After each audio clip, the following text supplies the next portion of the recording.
Hello and welcome to Kingdom of Context. I'm Sean.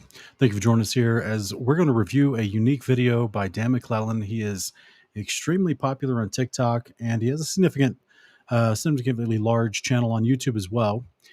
And he is an interesting character. So let us just do a quick introduction here to.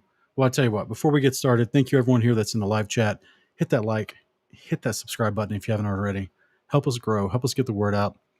And I think you'll really enjoy the content on this channel. Check out our playlists. I think you'll love it. But let's jump right into this. We've got some fun stuff to, in my opinion, to review because this guy is basically he's refuting people who say the Bible doesn't teach flat Earth. Yet here is this guy who doesn't believe it in himself. Hey everybody, my name is Dan Mlelen and welcome to my channel. This channel is here to try to help make the academic study of the Bible and religion a little more accessible to the general public, as well as to try to help combat the spread of misinformation about the Bible. So we'll just take a couple minutes in here and listen to his channel introduction so you can get a feel for who he is and how he is a scholar.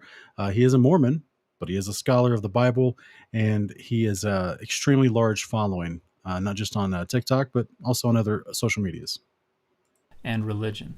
A little bit about me. I have 4 degrees in biblical studies. My first was a bachelor's degree in ancient Near Eastern studies from Brigham Young University. My second is a master's degree in Jewish studies from the University of Oxford, where I wrote my thesis under the supervision of Dr. T. Michael Law on anti-anthropomorphism and the source text of the ancient Greek translation of the book of Exodus.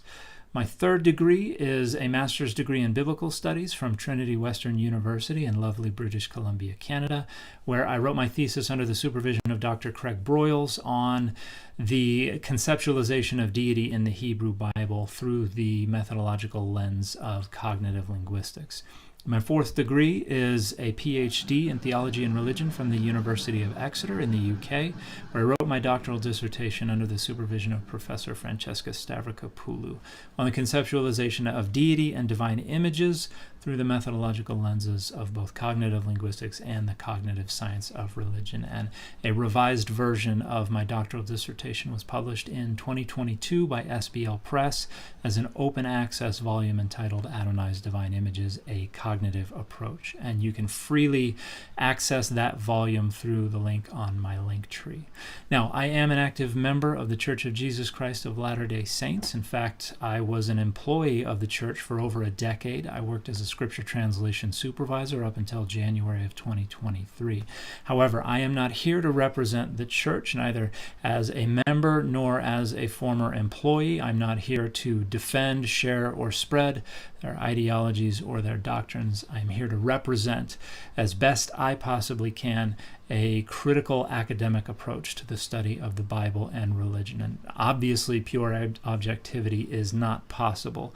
But as a specialist in the cognitive science of religion, I spend an unsettling amount of time thinking about my own biases and how they influence my work. So We're gonna test that claim as we go through his video about the flat Earth. I work harder than most to try to recognize and ferret out any such biases and any such influence in my work. So I hope while you're on my channel, you will find something educational, you will find something uplifting, maybe even entertaining, and I appreciate your time very much. Ferret indeed. Ferret we will. Yeah. It's gonna be interesting, guys. But yeah, this is let me see if I can screen share this real quick. This is Dan Mlelen. So this is where you can find him mostly on TikTok, Mac Lelen. But he's got 925,000 subscribers. I think he's got about 155,000 or so on YouTube, and I can't remember how much he has on IG. Point is, I see his clips get circulated a lot, and I don't think that it's I don't agree with a lot of what he says, but with this particular topic, it's interesting how he's going to be making a strong scholarly case for the flat Earth. So let's listen to what he has to say real quick. If I can pull this up, 1 second.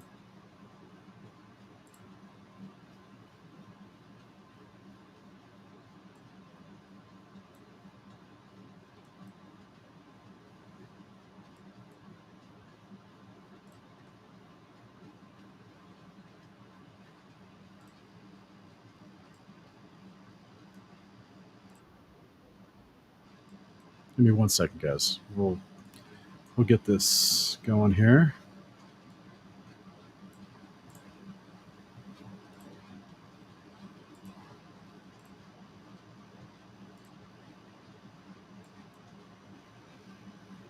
All right. Now, hopefully, let me know if you guys can hear the sound. Put a 1 in the chat if you can hear the sound of its video. Does the Bible teach a flat earth? Hey everybody, I'm Dan Mlelen. I'm a scholar of the Bible and religion. Let's take a look at a video. Is the earth flat? Is that what the Bible teaches? All right, let's see it. Now, some people are bringing up this word firmament, which is mentioned in the King James translation in Genesis chapter 1, verse 6. They're thinking that the word firmament means that there is like some sort of fixed structure, fixed dome outside the earth, and that there's water outside of that. Space is not real. Yes, Genesis 1:6 absolutely represents the firmament as a solid dome of some kind that suspends the chaotic waters above, separating them from the waters beneath, so they can be gathered together, so the dry land can be revealed, so that life can be made to flourish between the waters above and the waters beneath. And for the best discussion of why this is, I would recommend the Theological Dictionary of the Old Testament. And volume 13 has an entry on rakia. And here What are the chances? What are the chances that a scholar of the Bible appeals to a theological dictionary of terms from the Old Testament to define his words? And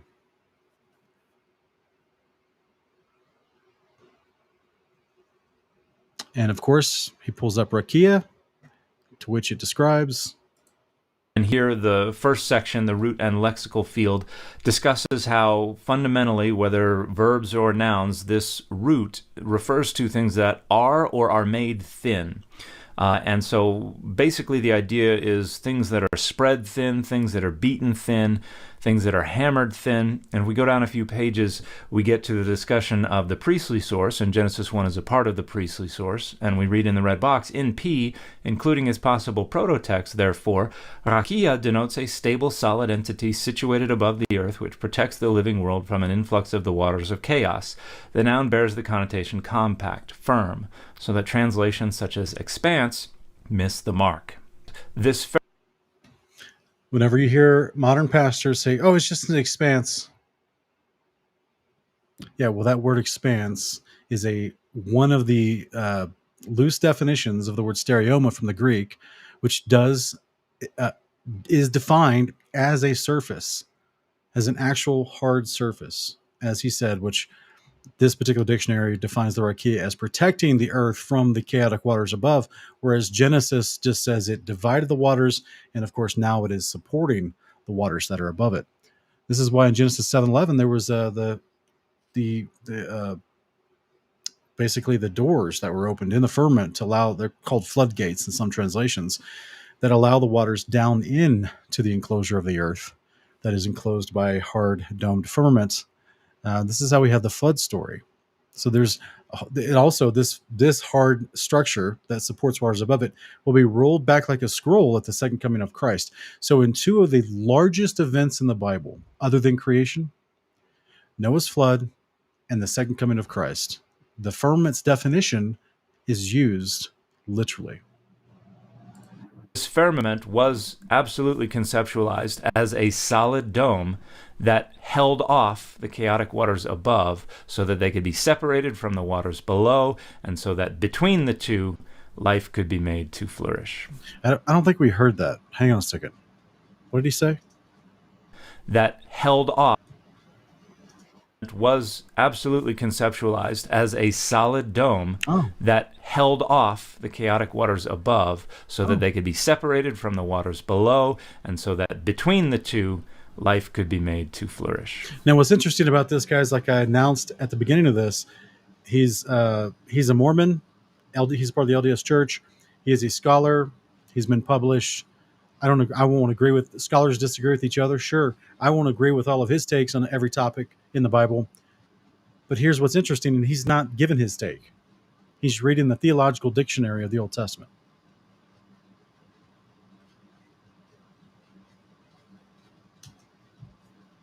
But that's not what the Bible actually says. Yes, it is. Yes, The word firmament is an old-fashioned word that simply means sky. It's an expanse. And so the separation of the waters above from the waters below is simply the waters above are the clouds. Remember how it rains? That's water. The clouds are made of water. The water below is the sea. The area in the middle is an expanse called the sky. That's what the word firmament means, just the sky, between the water above the clouds and the waters below the sea. This is flatly false. The word for sky in biblical Hebrew. I don't know if he intended to use the word flatly false or if he just did. No, he actually, I'm going to, spoiler alert, he actually doesn't agree with the Bible's depiction. And you're going to hear him say that here in a minute. So this is like a Mormon version of Dr. Michael Heiser. Hebrew is Shemaim. We can even, just based on our own observation, see how the earth is not flat. You can go to the edge of the ocean, you can see a ship going out to sea, and as you watch it go out to sea, the last part you're going to be able to see of it is the top of it, the top of the ship. You're going to see the bottom of it, the hull and all that disappear. Why? Because the curvature of the earth. I'm sure it has nothing to do with tides and your perspective. I'm sure those factors, those real observable, demonstrable scientific factors have nothing to do with that. I'm sure the moisture in the water, which you're looking through at a great distance over the surface of that water, is not magnifying the image that you're seeing as it comes to a focal point at the limits of your vision. I'm sure none of those scientifically demonstrable and experimented and studied and published concepts have anything to do with that. I'm sure it's simply the curvature of the earth, which has been debunked about 1,000 times in the last 10 years. Of course, the earth is not flat, but you're failing to decouple two different questions. Does the Bible say the earth is flat, and is the earth flat? And this so here, I like that he doesn't believe that that we live in an actual firmament enclosed circle of earth. He thinks it's a ball in space because he's Mormon. You guys understand the Mormon doctrine about the afterlife is they're going to get to inherit another planet and make spirit babies on these other planets. So that's not what the Bible teaches, right? The Bible teaches that the creator of heaven and earth comes down to our level to live on the earth amongst man, to tabernacle amongst mankind forever. And there's no spirit babies being made. There's just resurrected saints who are made into life, into spiritual forms, just like Christ is made into a life-giving spirit. And then those are obviously given their inheritance in the New Jerusalem, to which that's where they have this Melchizedek priesthood under which they'll rule and reign with Christ over the nations living outside the New Jerusalem. This is the gospel of the kingdom. This is the millennial reign. This is the end of the Bible's story in denouement, bringing everything to root sin out of the earth and bring peace to the earth.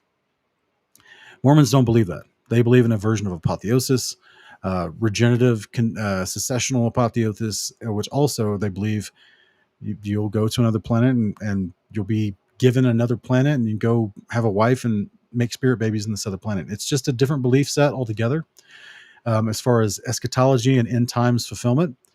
And theirs assumes a spherical model because why? Because it was a religion made up by the mind of Joseph Smith after the heliocentric model was introduced and being argued about for a while. So for the majority of all of history, in every culture, including the Hebrew culture, they all believed in a firmament enclosed reality, that we were enclosed by a structure of some sort, and they had different depictions of it. I'm going to go with the Hebrew biblical depiction of it, but other nations also had a belief set that we were enclosed in this realm called Earth by a physical structure, and above it were the celestials. And so it's interesting that I had some Mormon missionaries approach me several years ago, and that was the first thing I said. They came up and they started the end of their script, and I said, "Hey guys, I'm sorry, I don't have a lot of time. I apologize. I want to stop you, and also just for two big reasons theologically. Deuteronomy 13, Joseph Smith is a false prophet. His prophecies didn't come true, so we should not listen to him as a prophet of God, and it debunks his own claims. And number two, the Bible describes that we're built and created inside of a firmament enclosed circle of earth, to which there's multiple layers of firmament, and our creator is at the top layer of the firmament above us, and that we're not going to inherit an heliocentric space system with new planets, and none of that stuff is reality. So their afterlife, their prophet who introduced this variant afterlife, which doesn't match the scriptures, that prophet's false. Their afterlife is false because it was made up chronologically after the heliocentric model was being pushed into the mainstream. Easiest way to debunk Mormonism. Refusal to decouple these two very different questions obviously is based on the ridiculous dogma that everything the Bible says is true. And that's pure and utter nonsense. But if one insists on this dogma, they're constantly going to be running into cognitive dissonance because reality so frequently disagrees with what the Bible says. And when you're confronted with that cognitive dissonance and you refuse to acknowledge that so much of what is in the Bible is just not true, then see what I mean? So I don't know if all Mormons share this sentiment or this disposition mentally, where they believe that much of the Bible is not true. I don't know if they take that same standard to the Book of Mormon and the doctrines and practices of the church, which has changed so much in the last 150 years. I don't know if they take that same critical approach to those writings. I hope they would if they're consistent. But this guy's admitting to you he doesn't believe everything in the Bible is true. So he was going to fall into like a doctrine of accommodation, just like Dr. Heiser did. And he says, this is what the Bible describes, a firmament enclosed circle of earth. But it's not true. Because, quote unquote, reality. Where's my SpongeBob meme? Reality. This is what they say. Oh, because it doesn't comport with reality. Really? There's people who've been doing scientific experiments for 10 years showing you that the claims of the heliocentric model does not comport with the actual measurable, observable reality. How do we have an enclosure of water? How do we have enclosure of air pressure? How do we have an attenuation of light with ambient lights? You have to have an enclosure. And the Bible describes an enclosure that the Lord made specifically over us on day 2, in addition to the other 6 he made on day 1. But the last one he made, the 7th firmament that he made, which encloses us, is the one that we see described in Genesis 1, 6-8. It's a beautiful story of how we're in a very protected, qualified space. We can't live in heaven above. We're only living here. This is why mankind is going to inherit the earth, and we can inherit the earth. We do not inherit a distant planet, some other vortex, black hole, space Thanos ring, space portal. We don't inherit any of that heliocentric Greek metaphysical nonsense. We simply inherit the earth that the Father created us from, and we would get to rule over the earth for 1,000 years, helping people come to the Lord. It's a beautiful promise. And then the Creator himself is going to live on this earth with mankind forever at the end of the story. That's no other religion on the face of the earth or throughout all of history offers that promise. It's only the God of the Bible offers that promise.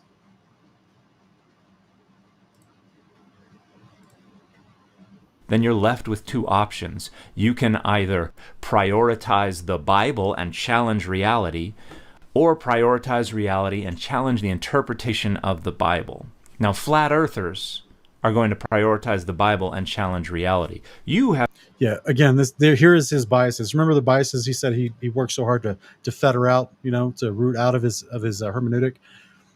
He's just putting them on full display right here, full bias on display, like someone cut half his robe off and he ran back home half naked, because he's basically just intellectually appealing to what we've all been taught as children since before we could critically think. We were told, "Oh, you live in a bunch of balls in space," but there's just so many assumptions that are not critically questioned. And when you start asking, well, what does the Bible teach where we were made and what it looks like? And then you start asking reality, well, wait a minute. How in the world can we live on a ball in space and have 18 quintillion parts per million of pressurized atmosphere, but then at the same time live right next to a vacuum with a negative 17 torr? How does that power of that vacuum that should draw the high pressurized atmosphere from the Earth into the non-pressurized space, because that is physical law, the second law of thermodynamics, how does that not happen at all times and we just lose our atmosphere? You need an enclosure to have pressurized gas. So that's just one of many realities that this gentleman here is not talking about or not bringing up in this conversation. I just thought it was a funny and very interesting video that he is admitting that the biblical sources, as well as the scholarly understanding of the words used in the Bible to describe the firmament, does describe a solid, hard structure in which it encloses the earth and supports waters above it, just as described. Imagine that. Imagine that. Imagine God actually told us the truth. Quick question to anyone in the live chat. Did Jesus ever teach against the heliocentric model? Did Jesus ever teach against the firmament model? Which one do you guys think did he have to clear up for anyone? Oh, hey, by the way, guys, you're mistaken thinking it's just a firmament. In fact, no, I'm coming back from, the Andromeda galaxy through a wormhole. And that's how I'm going to come back to the earth. Or there's a dimensional veil that you can't see. And actually, I'm not floating up to anywhere. I'm just going to be vibrating into that other dimension to get to heaven. And me floating up into the clouds, going straight up towards the firmament. That was just a show I put on for you guys. Did Jesus ever at any point in his ministry, you remember the way, the truth, and the life? Is he the way, the truth, and the life? Is Jesus the way, the truth, and the life? Yes or no? Is he teaching the truth when he says in Matthew 24 that the powers of the heaven, that word heaven is the name given to the firmament, the powers of the heaven will be shaken? This day where, like Revelation 16:18, there's this massive earthquake that destroys all the cities of the nations. Massive earthquake, powers of the heaven, that the heaven that encompasses and sits down on the earth. What if that thing is shaking and then, there's a massive earthquake that destroys all the cities of the nations the day he returns, the same day in which he says he'll be coming back as fast as lightning shoots from the east to the west, and the firmament's rolled open like a scroll. Revelation 6:11-13.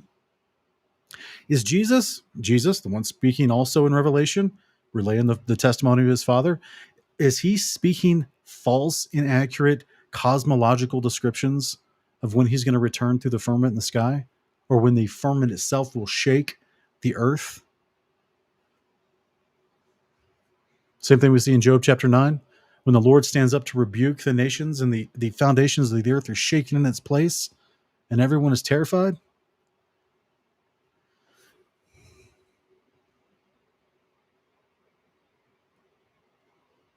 Do we believe that Jesus just said, "Oh yeah, it's okay.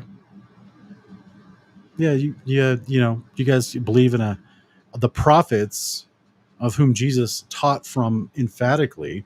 The prophets described a firmament enclosed reality. Why didn't Jesus correct Moses at some point? Do you remember in Luke chapter 16 where the man in Sheol is asking for Abraham? Remember, he's talking across the great chasm that separates the righteous from the unrighteous sides of Sheol, and he's speaking out to Abraham over on the righteous side of Sheol. And he's asking, please send someone send someone from here to go to my family, not to repent, basically, so they don't come to this horrible place. And then Abraham responds, he goes like, hey, even if someone rose from the dead, they will not believe them, because unless they believe Moses and the prophets, they're not going to believe someone who rose from the dead and comes back and tells them a message. So to everyone listening, if you don't believe Moses and the prophets, I don't even care if you quabble about whether you think Moses wrote Genesis or not. It doesn't matter. All the prophets affirm what what Genesis says in Genesis 1 and Genesis 7. All the prophets affirm it. It's a firmament enclosed reality. The prophets in Psalms, even the ones that are unnamed, all the prophets assert, 2nd Ezra, 2nd Baruch, Jeremiah, Isaiah, all the prophets affirm what was described in the beginning as the firmament that encloses the earth, a writing that is typically attributed to Moses. So when Jesus says, hey, if they can't even believe Moses and the prophets, they're not going to believe someone who rose from the dead. Seems like all these moments where Jesus is appealing to Moses and the prophets and what he wrote, what they affirmed, since he's the greatest prophet who fulfills Deuteronomy 18, prophet risen up like unto Moses. It seems as if that would have been a great opportunity while he was on the earth to clear the record of confusion and misunderstanding that this emphatic biblical model that's described with hundreds of mentions in the Old Testament. Isaiah 34:4, when the firmament rolls open like a scroll, it seems as if Christ could have took the opportunity in his ministry and his life to clear up the confusion that, oh yeah, by the way, all the prophets in the Old Testament, they were wrong. He never did. He just assumed that model and then prophesied his second coming within that model. I don't know. I wonder if this Dan guy, I wonder if he thinks that everything Jesus said was fake or false, since he believes portions of what the Bible says isn't true. I would love to have a chat with him someday. I don't know his full thoughts on theology. You have decided to prioritize reality and challenge the interpretation of the Bible with this ludicrous argument that rakia actually just refers to the sky and the clouds, and that's simply laughable. Clearly, you cannot engage competently with the underlying source text, but you're just performing confidence. So what he's talking to that needgods.net guy. He's basically, because he thinks that reality is a ball in space. So, but he is affirming the Bible as a scholar. He's affirming the Bible teaches a firmament enclosed flat earth. And so he's chastising other Christians. Well, a lot of people don't believe that LDS are part of the actual Christian faith simply because they have a different resurrection. They have a different origin of Jesus Christ and a different promise of afterlife. And I tend to fall in that camp because it seems like that's a very different belief set than the actual Bible. And it's interesting, though, that he's chastising someone that he would call a fellow Christian, this needgods.net guy, to say, hey, you're trying to reinterpret these words and misrepresent the Bible because that's a fallacious thing you're doing, and you shouldn't be doing it. Meanwhile, he has to tell his audience and everyone listening, I don't believe in a flat earth, firmament closed circle of earth, but the Bible does teach it. And anyone who claims the Bible doesn't teach it, what did he just say about them? He says they are incompetent to engage with the underlying source text. Simply laughable. Clearly, you cannot engage competently with the underlying source text, but you're just performing confidence and understanding for an audience that is even less able to engage the pot, meat, kettle, right? underlying sources and their languages. So you don't need to actually put together an argument that convinces people who actually can engage with the underlying sources. And that's not very cash money of you. So do better. And the fit for this video has been... All right.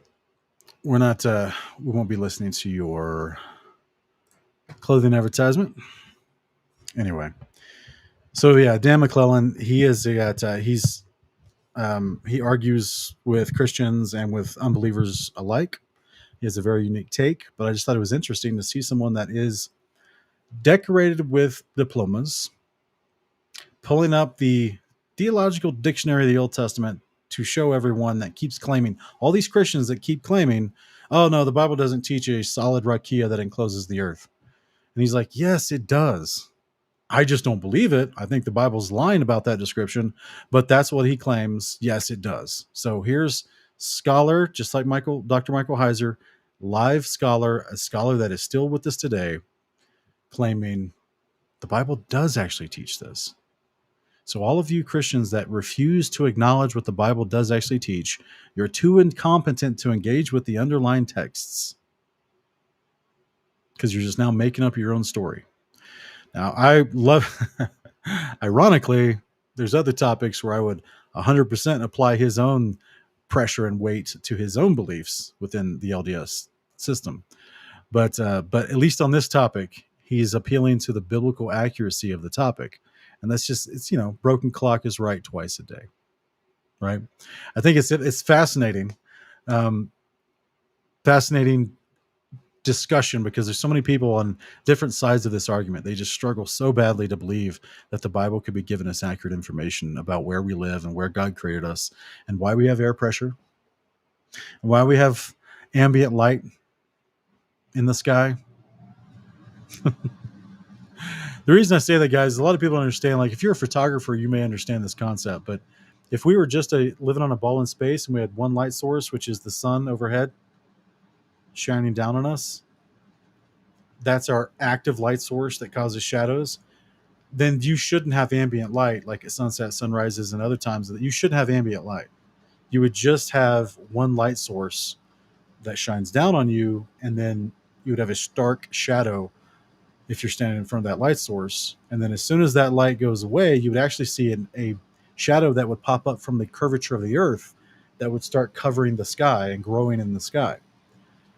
But instead, you just see ambient light slowly fade away instead of a stark shadow from a singular light source. So anyone that's done photography knows what I'm talking about. This is why they have certain types of backdrops and lights that shoot in different directions, because they're creating ambient light within their studio setting so that you're not reliant on a single light source. Well, that's what the firmament does, because it's actually reflecting the light shining down into it.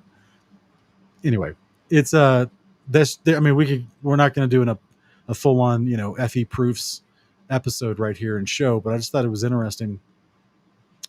I thought it was interesting how this topic won't go away.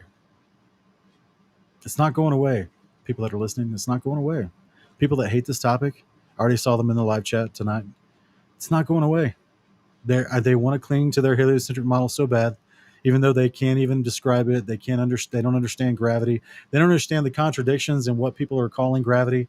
They don't realize that they've completely moved away from Newtonian gravity, which is, Isaac Newton, and now they hold on to an Einsteinian relativistic form of gravity, because they're trying to create a theory for everything, and they don't have a theory for it, and they can't understand reality. So they have all these theories that they claim are truth, but they're not truth. It's pseudoscience. But that's told to you in universities and down to grade school, that it is truth and that you have to believe it, and it's what the state teaches, and the average person never questions it. And then when they run across passages in the Bible that are very explicit, specifically like Proverbs 8, where God created the heaven that creates the boundary between light and day on the earth and encompasses the waters of the earth. Those words have definitions and meaning. It describes something very specific.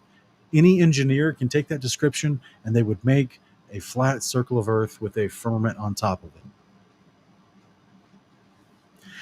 But the average person has so much programming from this model that they were never told to question, and don't even realize how much ongoing disagreement is within the heliocentric model and the gravitational model and quantum gravity and quarks and dark energy and all that stuff.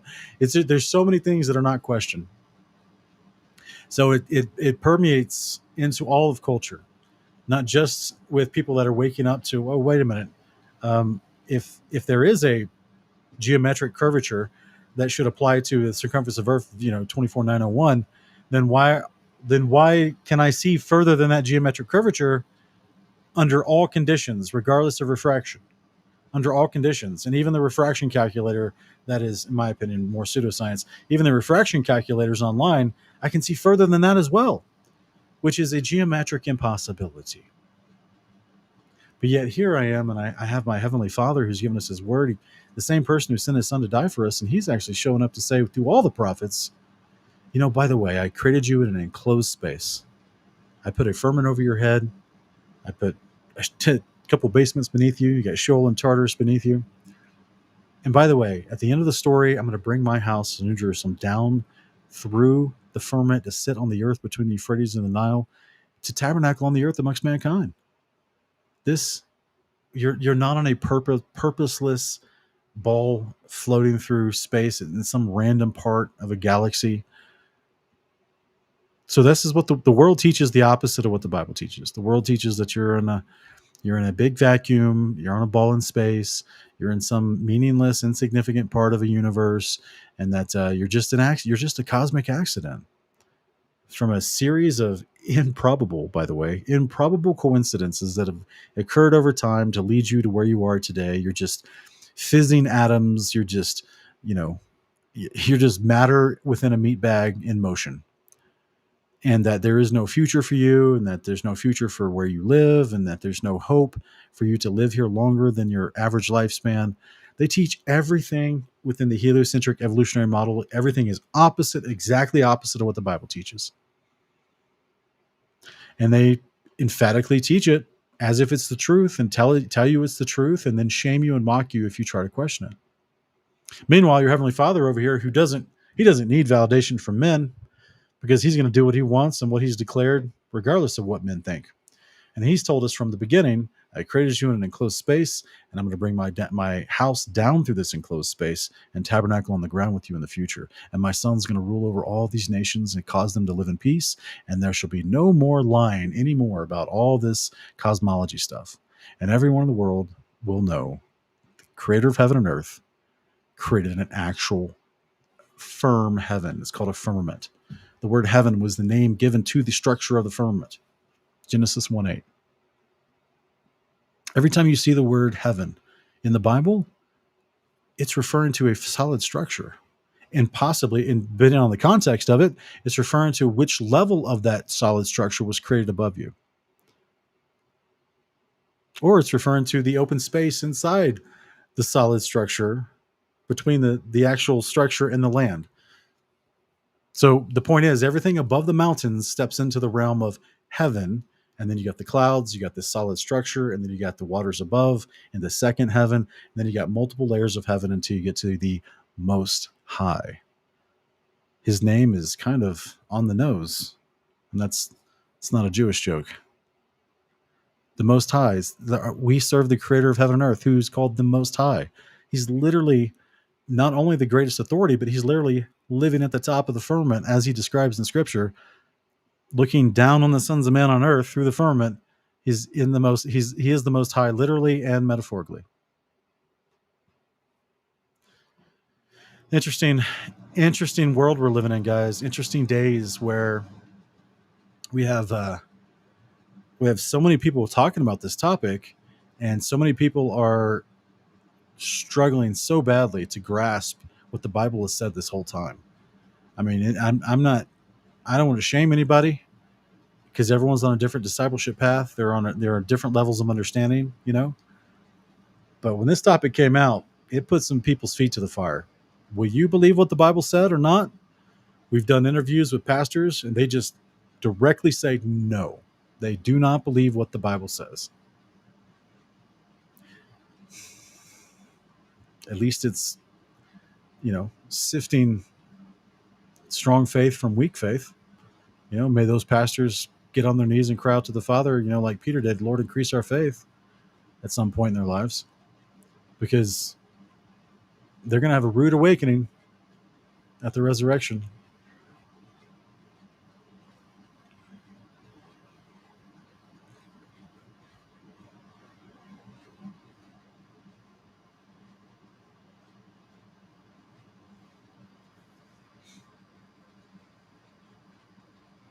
Still people in the live chat right now.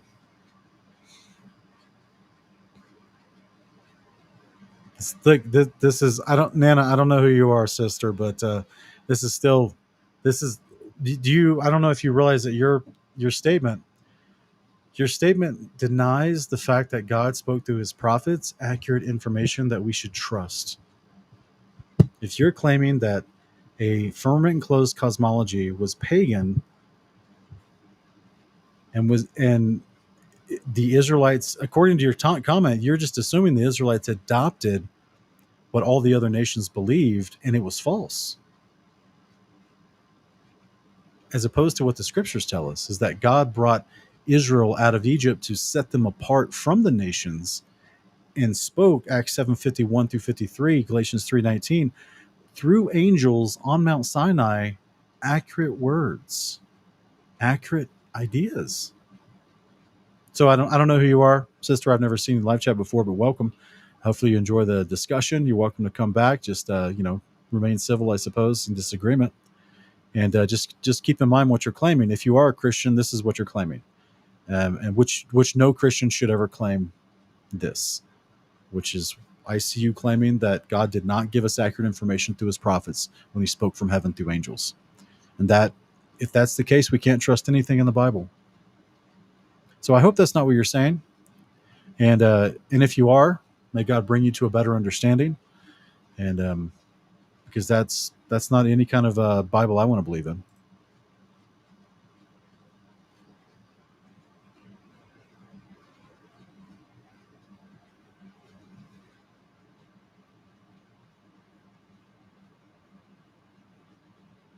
Encouraging communities asking, do you think they're wolves in sheep's clothing, or do you think they're truly brainwashed and ignorant of their teachings, leading people astray? Um, I can't see their hearts. I'm just going to address their arguments as much as possible, as opposed to trying to assume their particular assuasion. Whether they're paid off, whether plants, shills, whether they're. I'm just going to assume. I'm just going to address their arguments. You know what I mean? I'm just going to leave all that interior judgment to Christ through the Holy Spirit.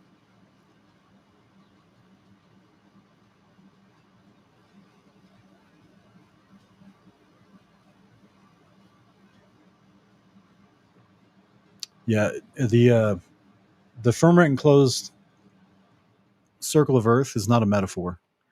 It's not a metaphor for any spiritualness. It's literally the description of where we live, and it's the reality that you live in. It's how you have air. It's how you have level water. It's how you have light. So it's not a metaphor, brother. It's just literally your reality. Unless you are high on shrooms right now and aren't in reality.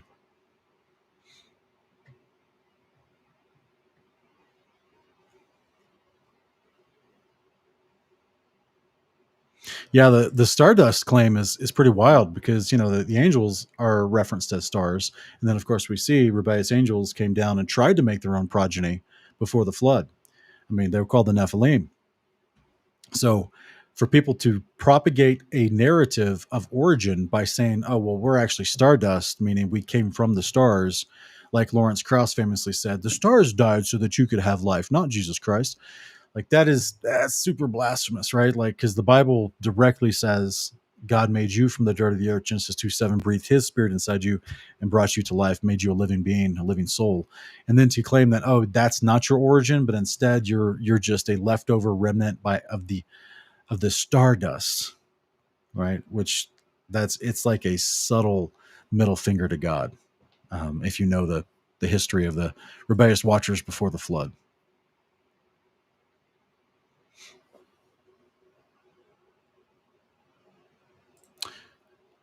Bryn Clamo is asking about the waters above. What happens when the heavens are opened? It's the day of the Lord. Revelation 21, verse 2, saw a new heaven, new earth descending out of heaven, and the sea was no more. So that waters above, that's also referenced Genesis 7:11 as pouring down for the flood, also referenced in Psalm 148:4 as being the waters above the firmament, also referenced in the Testament of Levi chapter 2 as being a great sea suspended in the second firmament above us. And that's the sea that will be no more. So whether God evaporates it, whether he just moves it to the side, so that it no longer can be a threat to fall down in the opening that's going to be opened, either way, the Father will figure out where to either displace it or remove it altogether. And as he transforms the firmament above us into a quote unquote new heaven. And by the way, that word new in Revelation 21:1, for the new heaven, new earth that's coming, the new piece of land, earth that's coming down out of heaven, and the new heaven that's coming through, is a word in the Greek for renewed in a sense of re-innovated. Not that it's brand new, never existed before. It's the word kainos, not neos. So in the Greek, there's a word kainos, which means new as in innovated from what already existed. And that's the word used in that passage in Revelation 21:1. It's not the word neos, which means new as in never existed. It's the heaven that's being renewed or reconfigured, if you will, to accommodate for this piece of land, this new earth that's coming down out of heaven, which is the New Jerusalem.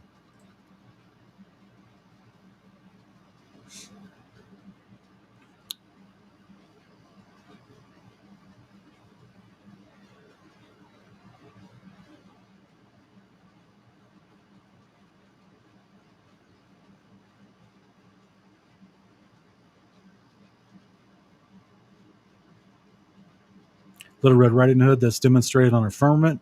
Check out Joe Hamby's model. It's demonstrated every single time on a firmament. So it's just the way light optics work on a firmament. So check out his channel. He does lots of demonstrations. It's not a problem.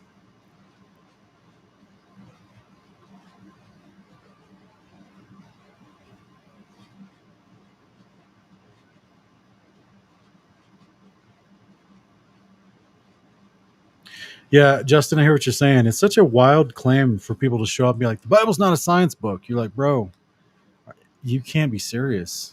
You no, for one, what are you defining as a science book?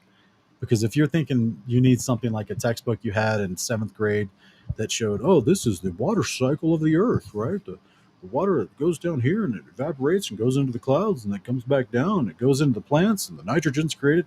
If you need to see something like that before you call it a science book, that's your distorted view and specific subjective interpretation of what a science book is. But when we have the Father of heavenly lights, the Father who changes not, right? The Father who cannot lie. And he says that he took the dirt that he made of the earth, fashioned it into a man in his likeness and image, and then breathed his breath into it, and it became a living being to which he could then speak sentiently with. That's a ton of science happening right there. That's a ton of science. I mean, that's crazy. It's a ton of science. Like all the, yeah, there's a lot there.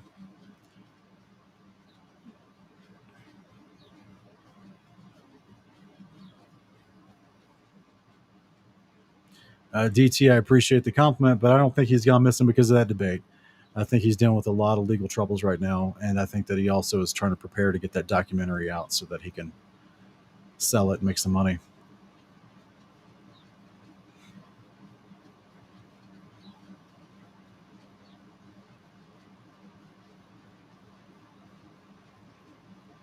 That's right, Justin. He called the firmament heaven. This is something that people just overlooked. It's right at the beginning of the book, and people have overlooked it for 100 years now. 150 years ago, they knew exactly what this was, but new indoctrination, new government teaching enforced by the Department of Education causes the average person to just completely skip over that they don't even look it up. Like, what is this? Why would he call the firmament heaven? And then, of course, new Bible translations start to just use the word sky, which is not the definition of the firmament. Why? Because new Bible translations are created by people that have been born recently. So people that have been born within the last 100 years of government enforced indoctrination on this topic into a heliocentric mindset, then they run into biblical passages and they'll just apply a heliocentric definition to it as opposed to the biblical Hebrew and Greek definition. So that's how you change aspects. You don't change the Bible, but that's how you change. You muddy the waters and confuse a clear understanding of the Bible. Is you brainwash the children early so that they can't even understand what they're reading when they're old enough to read the Bible. And this is what the propagationists of heliocentrism have done for the last 100+ years. For anyone in the live chat that thinks that what we're talking about is not biblical, you are not only wrong, but you're in error. And I would highly encourage you to study the hundreds of times the creation is described, mentioned, explained, or used in application, whether it's in judgment or fulfillment of prophecy, which many times coincides with judgment, or just the promise that the Father is going to actually come tabernacle on the earth amongst mankind. Literally, physically tabernacle. It gives us dimensions for his tabernacle that's going to be here. And for anyone here that hasn't seen our video that says No Temple in the New Jerusalem, it's part of our Morning Cup of Context series or playlist. But the title, you could just put in the YouTube search bar, Kingdom in Context, No Temple in the New Jerusalem. And I go over the Greek word temple, which is naos, which is used in that word in Revelation 21, verse 22, where it says, I saw no temple in the city, but for the Almighty and the Lamb are its temple. That word naos is the word for the Holy of Holies, not for the entirety of the actual temple structure, but just for the specific room within the temple, which used to be an empty room that had the Ark of the Covenant in there, right? And it was because the Ark of the Covenant is the throne of God, and it was in there, but since God himself wasn't sitting on it, it was a placeholder. It was an empty room there. And so in what it's telling you is that the New Jerusalem, there will be no empty room. It's called a shrine room by definition in the Greek, the naos. There will be no shrine room as a placeholder. In fact, the Father and the Son will be in that room.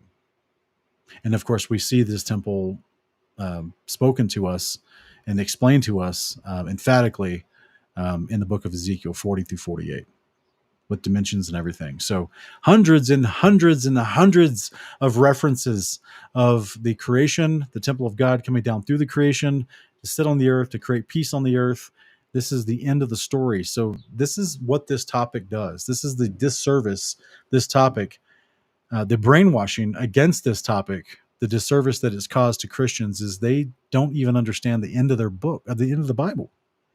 They can't even read this is why you see me do interviews with pastors, professors, apologists, and I'll ask them, is the New Jerusalem literal or figurative? And their brain short circuits.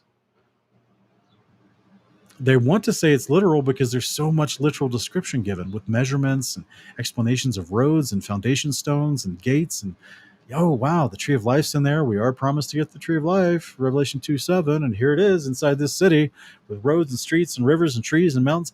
But their brain wants to say it's literal because the overwhelming amount of literal description about it. But then their fear of man wants to say, well, it must be metaphoric.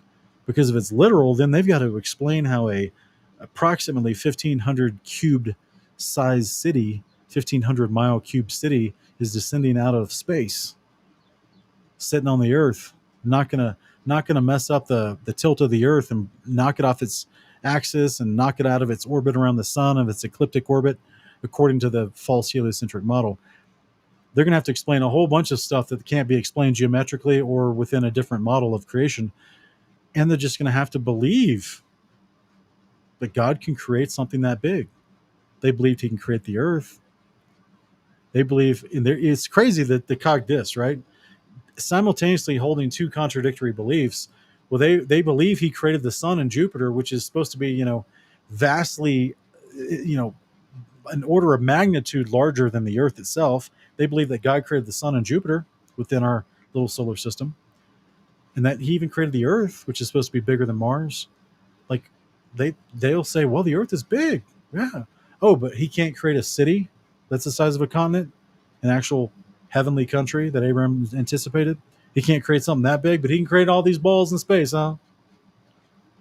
But he can't create something as big as that to sit down on the earth. It's the cogdis is wild, guys.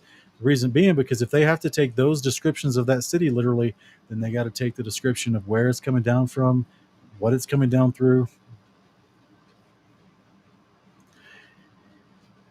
We're in an interesting time. This is an interesting, fascinating time to be alive and to be a Christian, to watch people on both sides of this issue struggling so hard. People that have woken up to this issue and see what the Bible's clearly been talking about are desperately trying to teach other people, hey, pay attention, please pay attention to what it says here. And they're still just being like, oh, no, there's no way we could actually live in an enclosed space that the Father intentionally created for us. How dare you? Like their hearts are just so still fascinated with this whole space concept. It's in so much propaganda, cartoons, movies, comic books, all kinds of things perpetually being pushed in their face as this is your reality that you live in. And the world is teaching you that you're going to have to leave this planet to stay alive as a species, which is the absolute opposite of the biblical promise at the end of the story.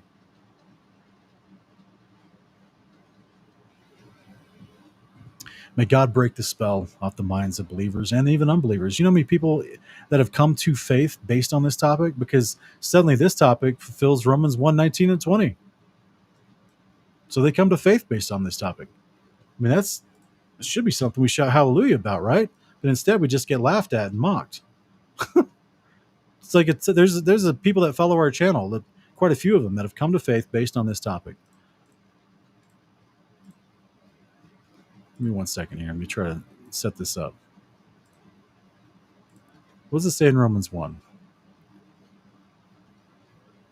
The wrath of God is being revealed from heaven against all the godlessness and wickedness of men who suppress the truth by their wickedness. Is this a true statement? So for everyone in the Bible, everyone in the live chat that doesn't believe the Bible speaks true statements in all regards, contextually, right? Making a positive, affirmative claim in Genesis 1 of how God made the creation that we live in. And if you don't believe that's an accurate description, You think that was just some Moses just borrowing that from the pagan nations around him because he didn't have any better ideas and because God didn't actually tell him the truth. So he just had to make that information up. If you don't think the Bible's telling the truth about what was described as creation, do you think that this is also telling the truth? Are there men out there who suppress the truth with wickedness? Is this a true statement?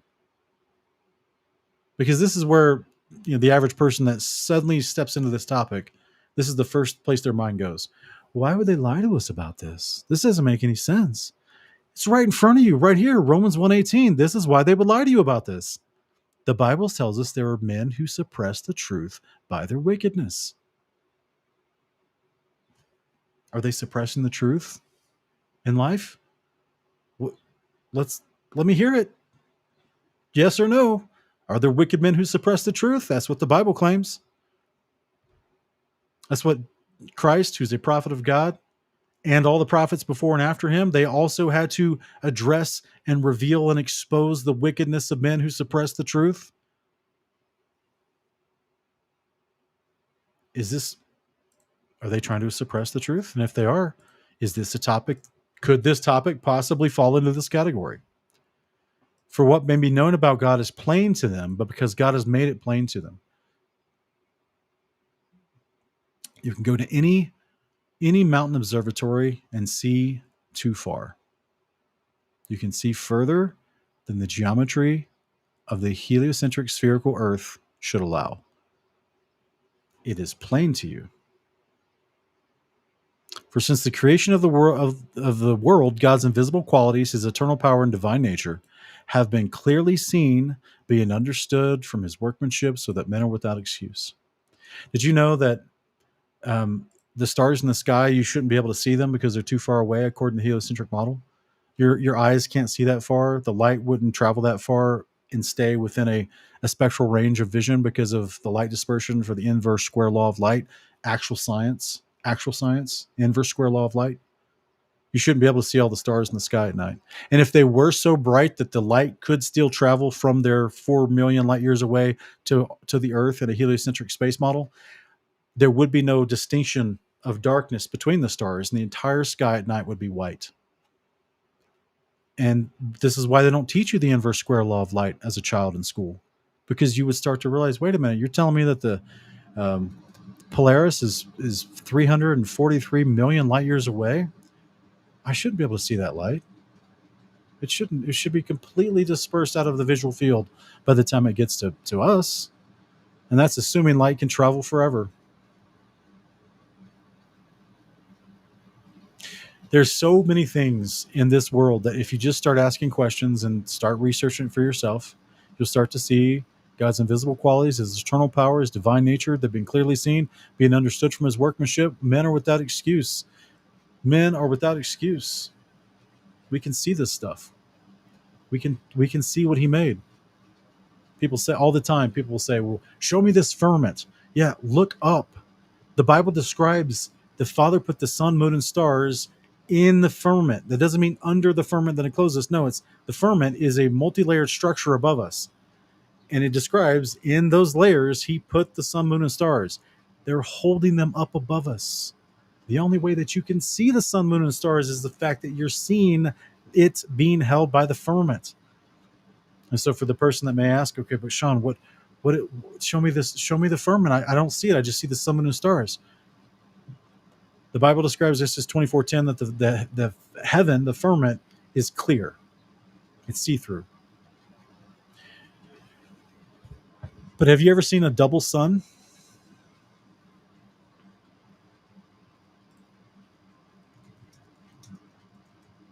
Has anyone ever seen a double sun? You've seen all the images coming out recently about the double sun?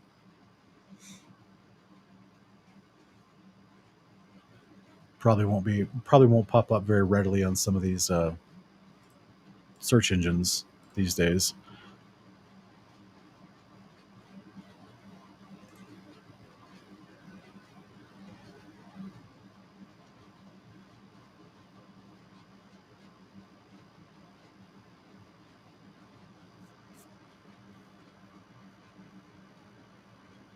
Let me see if I can find one.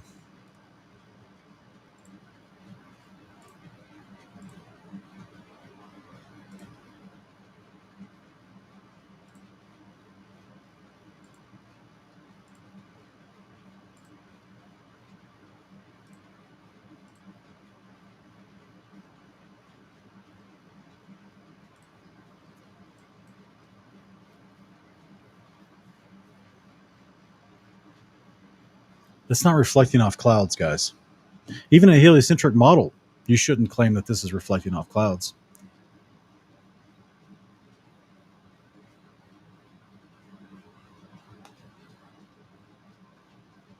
Yeah, thank you, Randall. You're just proving everything I'm saying today. Yeah, before we can critically think, as children, they teach us a model that's contradictory to Scripture. You should never ever see a double sun in our atmosphere, guys. This is a reflection. You're looking at the firmament reflecting the light of the sun as it's holding the sun inside. Revelation or Psalm 19:6 says the sun moves in a circuit above the earth, and as it does so, from time to time, you can see its reflection within the actual layer of the firmament. And people see this all the time.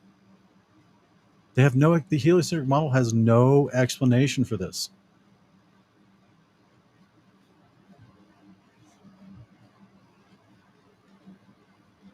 But hey, I'm just going to believe the Bible. I'm silly. I'm silly like that. Silly.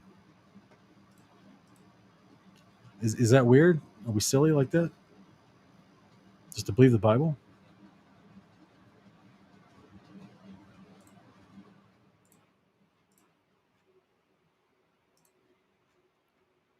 It's like Christian apologists will perpetually tell you, oh, with this, they'll perpetually tell you that the world lies to you and that the world contradicts the Bible.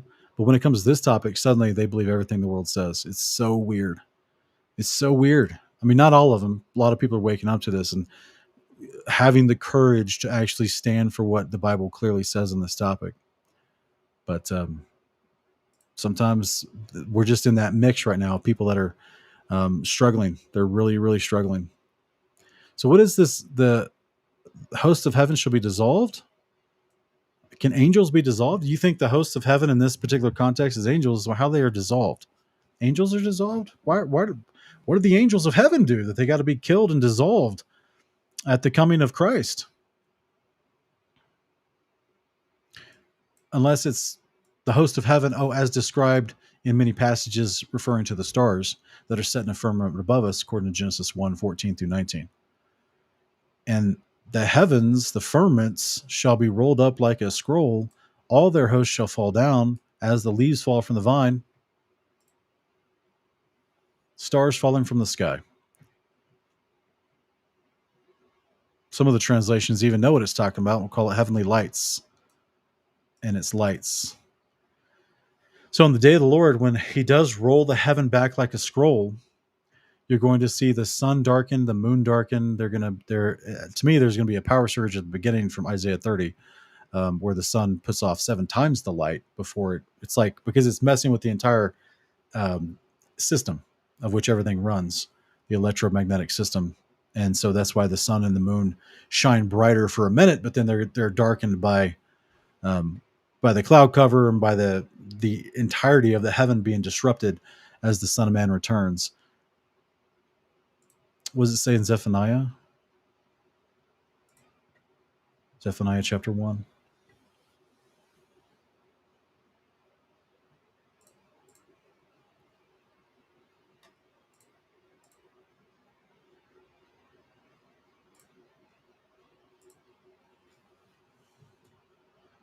When he's talking about all this judgment on the day of the Lord that he's going to do, be silent in the presence of the Lord, for the day of the Lord's near. Indeed, the Lord has prepared a sacrifice. He's consecrated his guests on the day. Oh, wait a minute. What? The day of the Lord, he prepared a sacrifice. This is Matthew 22. Oh, all those people that are so upset. He consecrated his guests and prepared a meal for them. You mean like Matthew 22? Oh, you mean the day of the Lord where the resurrected saints are resurrected to go into the new Jerusalem that is descending out of heaven, and that's where they have the wedding supper of the Lamb? Oh, interesting. On that day of the Lord's sacrifice, on the day of the Lord's sacrifice, I will punish the princes, the sons of the king, and all who are dressed in foreign apparel. On that day, I will punish all who leap over the threshold. That's the occultists. That's your Freemasons. who fill the house of their master with violence and deceit. On that day declares the Lord, I will cry. A cry will go up from the fish gate, a wail from the second district, a loud crashing from the hills. Wail, O dwellers of the hollow, for all your merchants will be silenced. All who weigh out silver will be cut off. At that time I will search Jerusalem with lamps and punish the men settled in complacency, who say to themselves, the Lord will do nothing either good or bad. Their wealth will be plundered, the house will laid waste. They will build houses but not inhabit them, and plant vineyards but never drink their wine. The great day of the Lord is near and coming quickly. Listen, the day of the Lord. By the way, this word quickly is a word for quickness, not chronologically quick, but like when it happens, it's quickly. It's like Christ said, sign of the Son of Man is like lightning flashing from the east to the west in the sky. Listen, the day of the Lord, the cry of the mighty will be bitter. The day will be a day of wrath, a day of trouble and distress, a day of destruction and desolation, a day of darkness and gloom, a day of clouds and blackness.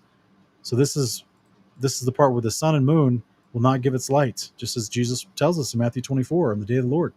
The stars fall from the heaven. Thick, dark cloudness. It's going to be the light of Christ who's returning, and the New Jerusalem that's returning behind him is going to be the only lights lighting up a darkened room, because we're enclosed by a firmament. It's a day of battle. That's why there's a horn blast. Against the fortified cities, against the high corner towers, I will bring such distress on mankind that they will walk like the blind, because they've sinned against the Lord. This is also wonderfully explained in 2 Ezra chapter 13. Their blood will be poured out like dust, their flesh like dung. Neither the silver nor the gold will be able to deliver them on the day of the Lord's wrath. Their whole earth will be consumed by the fire of his jealousy, for indeed he will make a sudden end of all who dwell on the earth.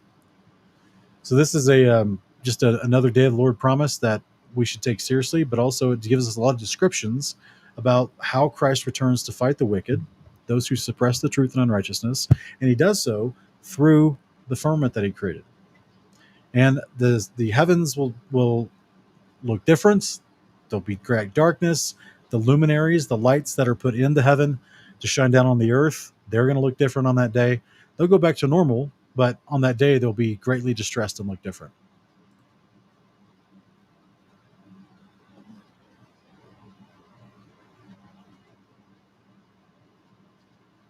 All right, guys, you can disagree in the live chat. Just remember, while you disagree, accusations, name-calling, profanity, slander, and then just straight up trolling, we will mute you and remove you from the live chat. So mods, please remember that standard.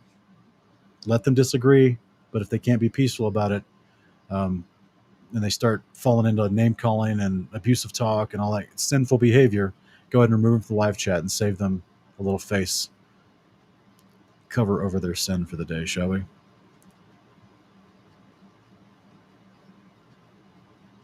Yes, Zephaniah is fire. Bring in the fire. Christ will be bringing the heat, that's for sure.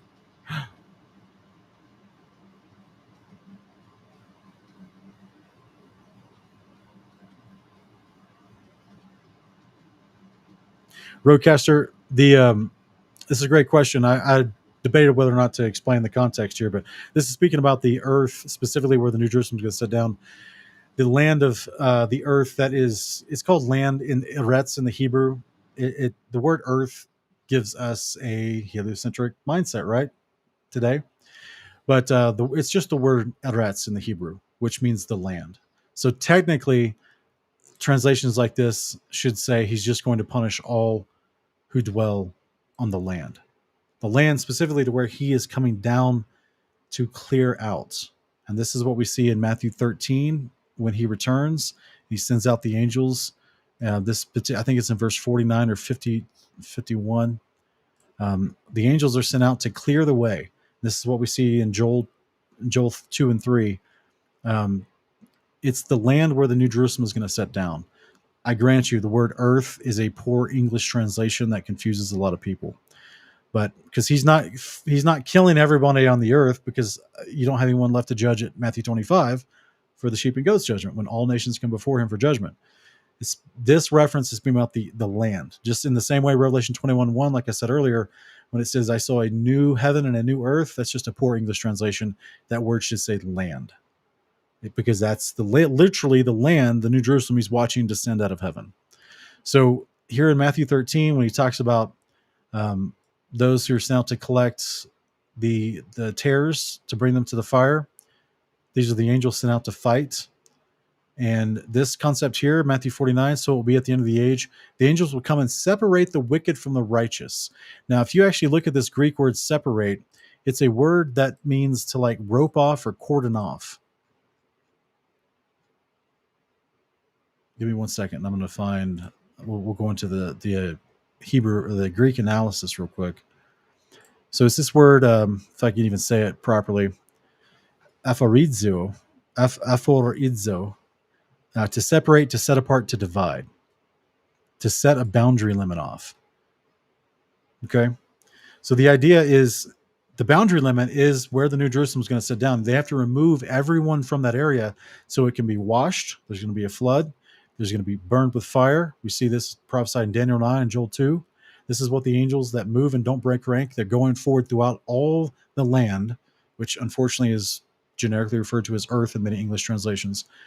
The land in which the house of God is going to, the New Jerusalem is going to sit down. So they're going to remove everyone from it, separate the sheep and the goats, cleanse the land according to Torah with water and fire so that it's sanctified, and then set down.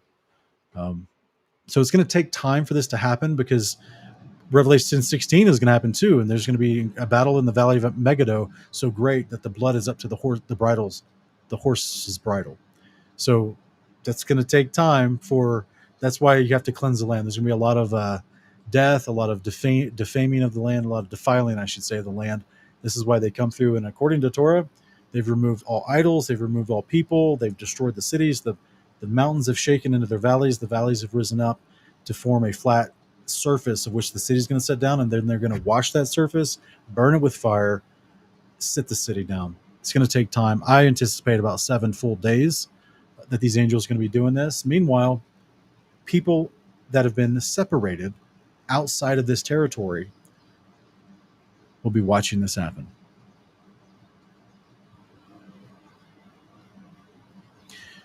Is it any wonder, while all this is going on, you have this also being prophesied? Revelation 6.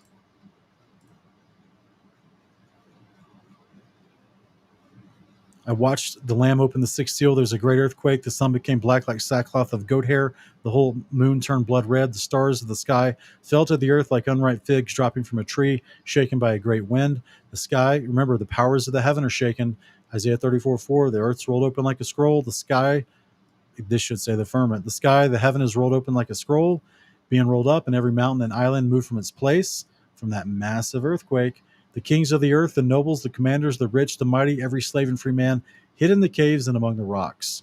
They said to the mountains and rocks, fall on us and hide us from the face of the one seated on the throne and from the wrath of the Lamb.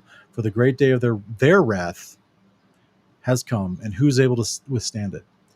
So angels are literally going to go out grabbing people. I just read Zephaniah 1. They're going to search Jerusalem with lamps. It's a dark day. They're going to be busting in doors and literally grabbing people and removing them from the territory, this massive territory, 1,500 miles cubed, where it's going to set down the New Jerusalem. So they're going to remove all people from that area. The whole place is going to be leveled, washed, burned, and purified. The New Jerusalem can sit down on a undefiled land. And those who have the ability to do this are going to hide, because they're going to watch angels run around. They just watched the angels come down and pick up the resurrected saints. Then they'll go watch another group of angels come down with Christ and take out all the kings of the earth and the 10 kings that align and the armies that are fighting against Christ. So the average person is going to see some wild, wild stuff. Angels take men up into the sky, resurrected men. Oh, other glorified light beings that look like themselves. Then angels come down with Christ himself and fight an actual battle, which does not go well for mankind or for the first and second beast or for the dragon. And then they're going to watch people physically being apprehended by the angels, removed from this territory so that this particular area where the New Jerusalem sets down can be purified. There won't be a heliocentrist on the earth after this day.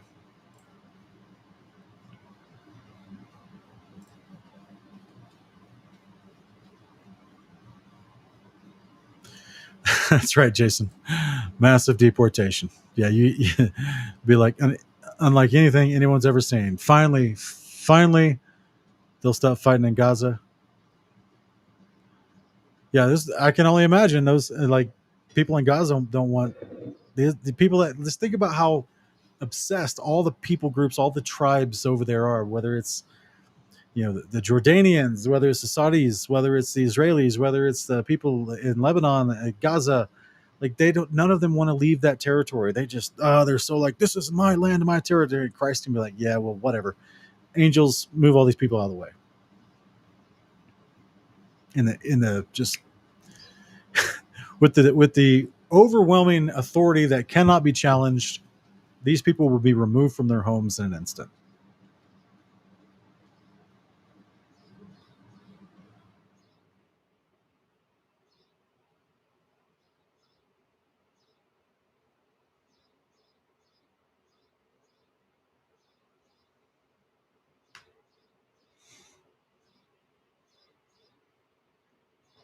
Yeah, no problem, Roadcaster. Hopefully it makes sense. Just like the word hell is poorly translated in English in the Bible. Sometimes it's a reference for Sheol, or sometimes Gehenna, or the lake of fire. The same way earth. When you see the word earth, that's a modern English idea. So go to the Greek or Hebrew, and it's usually just references the land. And so then you have to look at, like, what land is it talking about? What's the context of what's happening here? So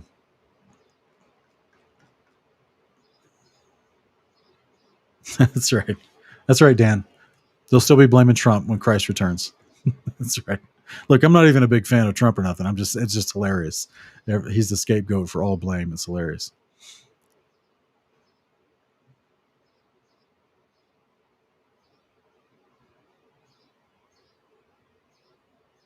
Yeah, D. Gibb, that is part of my speculative theory, is that it will take about 7 days for this process for the angels to prepare the land for the New Jerusalem set down, because the resurrected saints have been taken into the New Jerusalem, which is slowly descending out of heaven.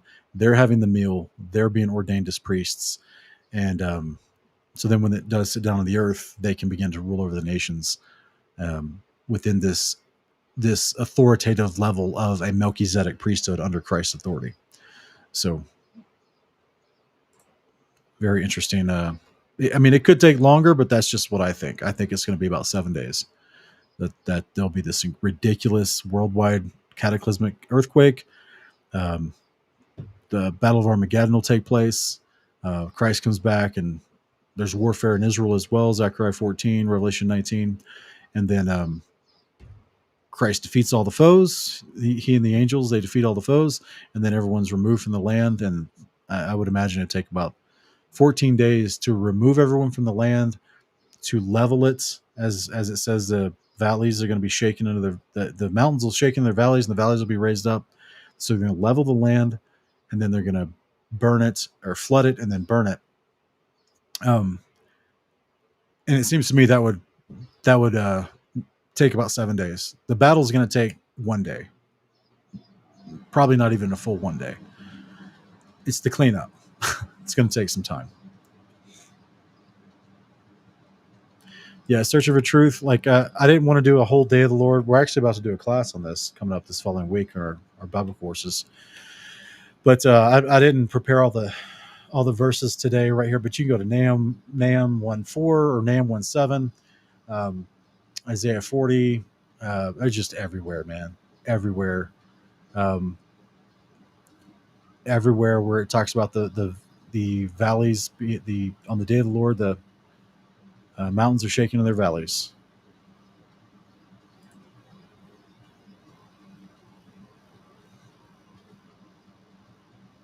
Or is it Nahum 4? Yeah.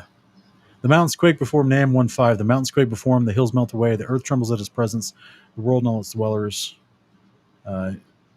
Every rock is shattered before him. For a hill to melt away, which means it's language that would be described as an earthquake. So it's the mountains are shaking in their valleys. And there's other passages. Psalm 97, I think it's like verse 4 or 5, talks about the mountains melting like wax at the presence of the Lord. Here's one I can here. Let me go to this one. Oh, it's Micah 1:4. The mountains will melt beneath them, the valleys will split apart like wax before the fire, like water rushing down a slope. And Isaiah 64 talks about that you would rend the heavens and come down. The mountains are going to shake at your presence. There's just a whole bunch of places where it talks about when the Almighty comes down, you're going to see the mountains shaking into their valleys. Let me actually find the verse. I think it's in Isaiah.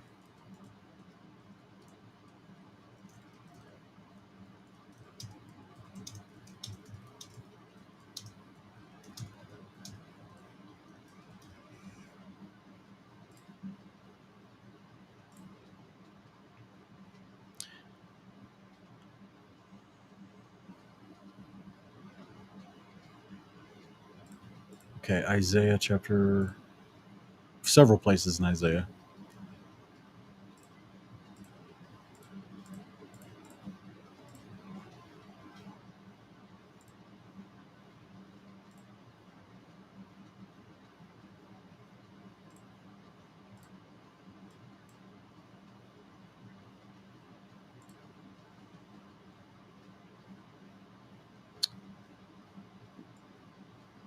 Prepare the way of the Lord, make a straight highway for our God in the desert. Every valley shall be lifted up, every mountain and hill made low.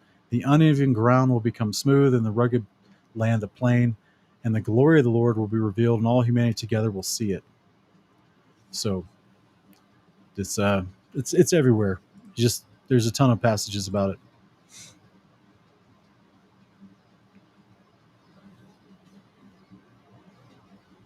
Hey, welcome, Kyle. Glad you caught us live this time.